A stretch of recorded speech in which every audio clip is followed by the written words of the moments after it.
Let me show you the new features available in Apromore version 8.5. The first set of features that we have are related to cost metrics. Let me illustrate that by taking an event log of a procure to pay process. In this event log it's an event log of a process that starts when a purchase requisition is created, and there's a number of activities that are performed by different resources. Very importantly, when I imported this event log, there was one of the columns indicated the role or the department where the different stakeholders are playing in this process. In other words, for every row in the event log, I know both the activity, the resource, and also the role of the resource who is performing that activity. Given that I have that, I am able to define a cost center.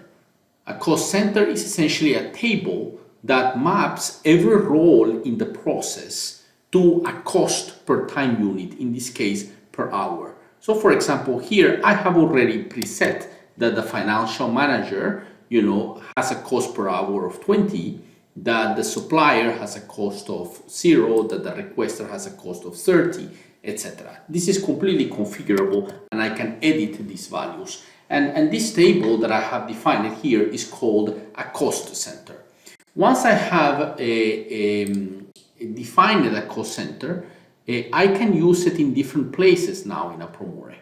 So you might already have been familiar with the fact that I can, there is an overlay called the cost overlay. If I click on that overlay, then every activity is annotated with a cost metric. For example, the average cost of this activity, or the median cost, or the maximum cost, etc., where the cost is calculated based on how much effort the resources are putting into performing this activity, multiplied times their cost per time unit. Now, what is new is that I can use these cost metrics a little bit everywhere in Apromore. So, for example, in the filter, there is one of the types of filters available in Apromore is the performance filter. And the performance filter allows me to filter those cases that take less than 10 weeks, for example, or the cases that have a waiting time of more than 2 months, for example. In this case, I can select the metric called case cost, and then Apromore will show me the distribution of costs of the different cases in the process. So for example, there are 20 cases where the cost is around 300 euros. There are 86 cases in contracts where the cost of executing those cases is between 26 and 44 euros roughly. So I might be interested in studying the high cost cases, for example, those cases that are costing me 300 euros or more to process. So I will set my filter to catch or to retain all those cases whose cost is between 300 or above. So I click on OK, and now when I apply this filter, I am seeing those 50% of cases roughly that where the cost of the case, end-to-end cost, is more than 300. And I can see already that I am spending a lot of cost executing this activity called settle conditions with supplier, which is a highly manual activity that requires several iterations from someone in my procurement department. I can also use the cost in the dashboard. So let me take that same event log, and having defined a cost center for it, I can open it in the dashboard and create charts or KPIs that relate to cost metric. So for example, let me add a view in this chart that I will create from scratch, and I will add a chart that will be a column chart to make it simple. And in there, I will display on the x-axis, for example, a case attribute called country, and on the y-axis I will display the case cost. So I will be able to find in the y-axis of my charts the case cost, or if I do a heat map, I could use the cost in the third dimension of the heat map. And here I am displaying for every country how much I am spending processing cases related to these countries. So I see that, let me select the average. The average cost per case is the highest in Singapore, followed by Australia, and less so in Japan and New Zealand, which have a lower cost per case. All these costs are calculated by multiplying always the effort that every resource is spending executing tasks in the process and taking into account the unit cost of those resources, which I have defined in my cost center. The second new feature available in Apromore has to do with simulation. So let me open a simulation model to illustrate this feature to you. So simulation models can get somewhat very messy, like here.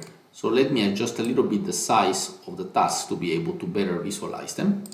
And let me zoom in a little bit to show you some aspects of these models. In a simulation model, there are often gateways. And the gateways, for every gateway, you have to specify the probability that you go left or the probability that you go right. So, for example, here, you ask the question, should I analyze the purchase requisition?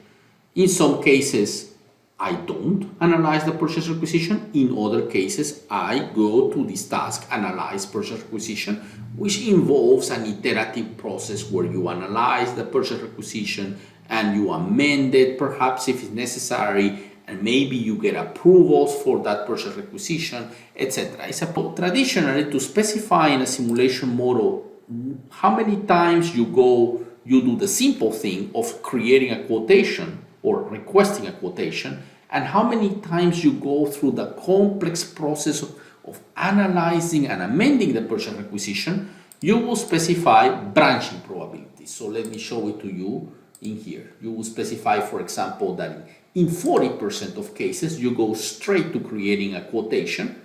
In 60% of cases, you take this pathway that leads you through the analysis of the purchase requisition. Typically, these 40% are low-value cases, and these 60% are high-value cases. For high-value cases, you want to go through a more complex process.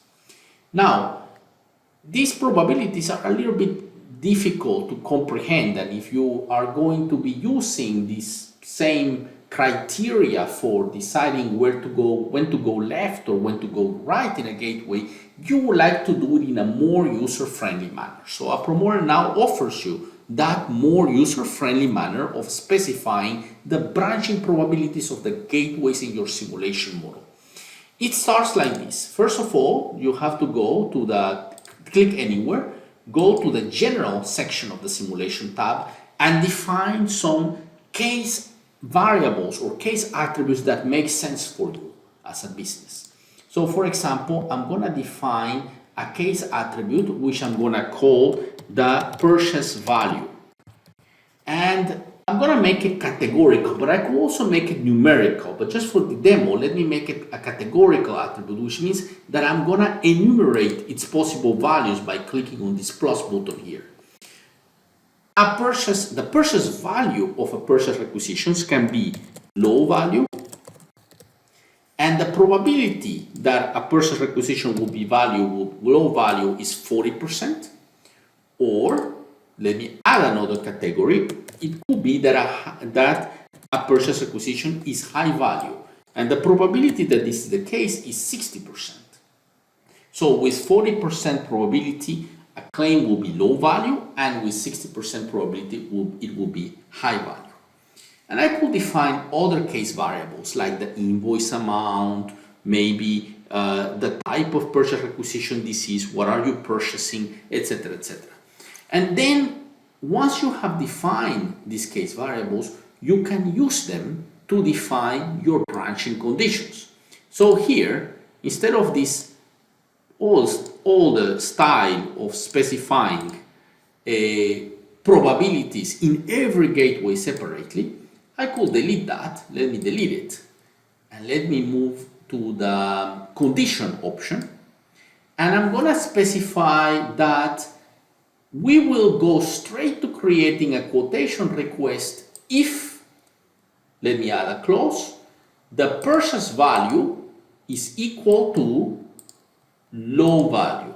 Whereas if the purchase value is equal to high value, meaning for high value claims, I will go through the yes path. And the yes path is the pathway that leads me to analyzing the purchase requisition, possibly amending, requesting approvals, and so on. Whereas the other path is the one that leads me to straight to creating a quotation and then analyzing the quotations that I receive from my suppliers.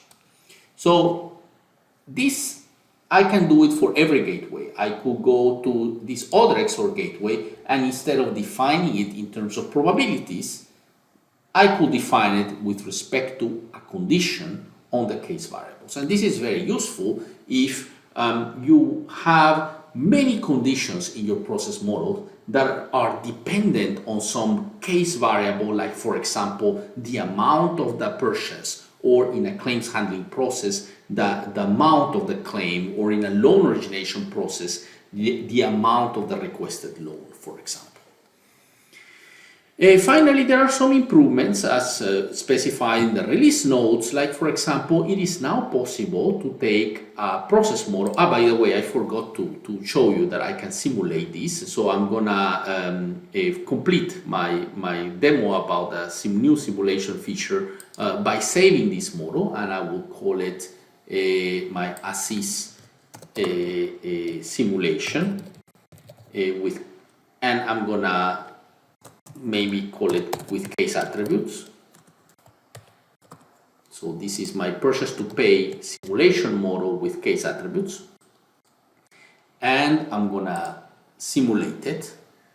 And as usual, the simulation will lead to a simulated log, which I can place in my desired directory, and I can analyze like any other event log. And if I open this example here and I go to the relative case overlay and the BPMN view, I'll be able to see that after creating the purchase requisition, indeed in about 40% of cases I create a quotation, and in 60% of cases I analyze the purchase requisition and I go through an iterative loop where I refine the purchase requisition until I create the request for quotation, and so on.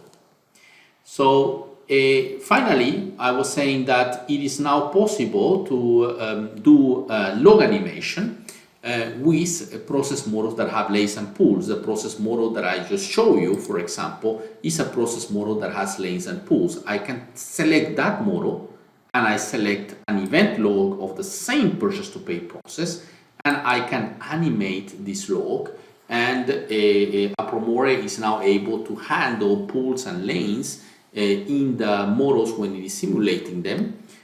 So I can do a little bit of zooming, and I can start the simulation. I let the simulation warm up a little bit, and can push it to some point in the middle of the process. And from now on, you see that you will see how the tokens are going from one lane to another lane in the BPMN model. So these are the main new features in Apromore 8.5. I hope you will enjoy them, and we are very, very open to feedback.